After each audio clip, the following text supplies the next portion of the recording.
The Louisiana State Police is facing several public scandals and multiple excessive force cases. Now, under the supervision of Colonel Lamar Davis, they're hoping to move forward with policy changes. News 10's Shannon Hecht provides details on the progress being made.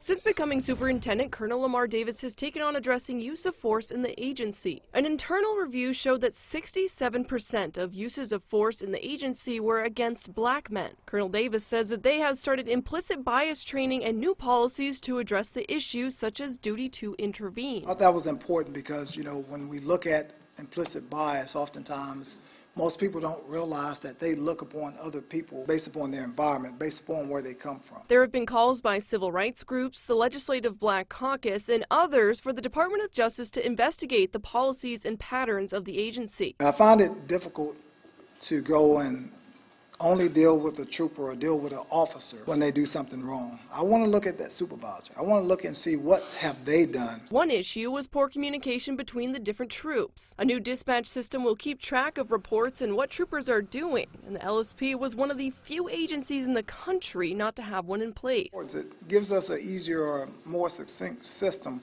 to look into to be able to determine in a more expeditious manner whether or not they're performing their duties as they should, or whether or not we have concerns. State Police is also down 200 troopers. They have created incentives, but Colonel Davis says that negative public opinion makes it harder to recruit and retain troopers. I'm Shannon Hecht for KLFY News 10.